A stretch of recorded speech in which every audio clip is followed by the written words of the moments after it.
Hey, what's up guys? Today we're looking at my favorite lens for Sony E-mount, the 50mm f1.2 G Master.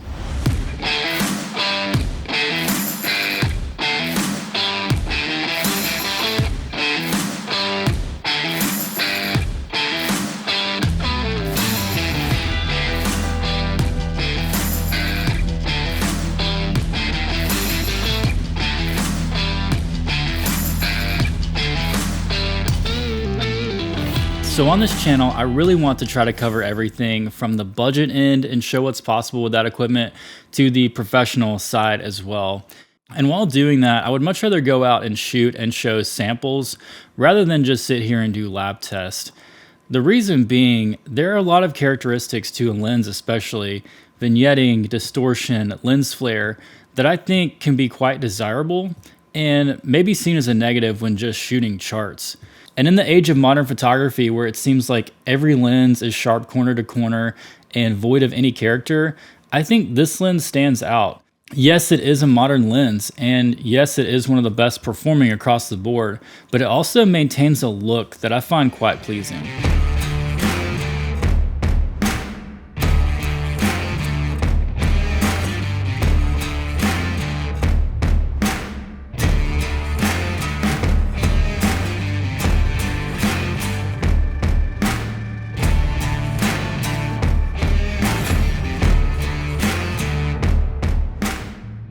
So normally with an f1.2 lens, I would shoot it at a 1.4, 1.8 to get sharp results. But with this lens, I have no issue shooting at 1.2. This thing is incredibly sharp, probably the sharpest 1.2 lens that I've ever used. If we zoom into these images, I think the results speak for themselves. The 50mm G Master paired with the Sony a7 IV's 33 megapixel sensor just resolve an incredible amount of detail. And what I like about this is, yes, it's super sharp wide open, but the way that it falls off from the plane of focus is just super nice. And that leads us into the bokeh, and the bokeh on this lens is outstanding. It is super creamy and not distracting whatsoever, but you'll notice the corners kind of swirl a little bit, and that's because the bokeh is becoming more cat's eye shape. This is actually a characteristic that I look for in lenses because I feel like it draws your eye toward the center of the image and towards your subject. While we're looking at the details, you'll notice that there is little to no chromatic aberration on these images. If you look at the headlight surrounds on this Porsche 911, normally wide open you would see some aberration on a bright shiny object like this, but with this lens, it just rarely shows up, and I find myself not even correcting for it. The combination of incredible sharpness and detail while still maintaining that nice fall off and background separation is really what makes this lens so special.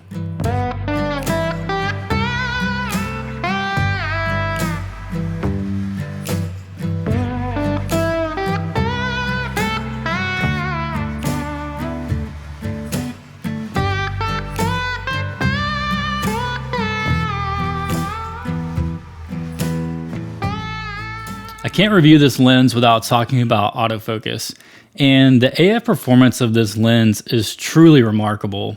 When you look at this lens, it is big and it's got some heft to it, and the fact that it can shift around this much glass while still remaining virtually silent is a real credit to the engineering that went into this lens. On a current generation Sony body, the eye and face tracking is incredibly sticky, and even extreme rack focusing is super fast.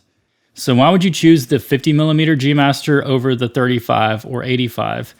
That's totally personal preference, but for me, the 50 gives you a bit more compression and background separation than the 35, while being less constraining than the 85. When I'm out shooting with a 50, I feel like I can just take a couple steps back and get a wider shot, or a few steps forward and get those tighter shots and details. And when I'm on a 50, I don't find myself changing lenses quite as much. But again, this is going to be up to you and your style of shooting.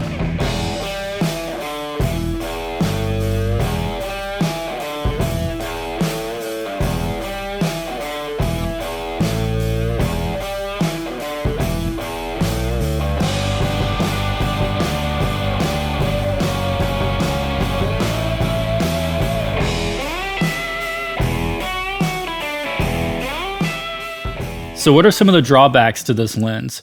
We already talked about the size and weight. For me, the other one is the cost. This is a $2,000 lens, and that's quite a lot of money for just one focal length. But considering everything we talked about, the fact that this lens is super sharp wide open, that it has nice bokeh while still maintaining a little character, that the AF is incredibly fast and accurate. I think ultimately, if you enjoy the 50mm focal length as much as I do, and you're a Sony shooter, this is the lens to get.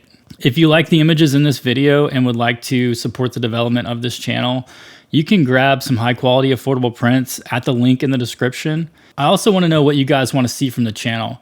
For me, it's all about shooting, and I would love to document the process of capturing an image all the way through the post workflow. So if that's something you'd be interested in or have other ideas, let me know. I'll catch you next time.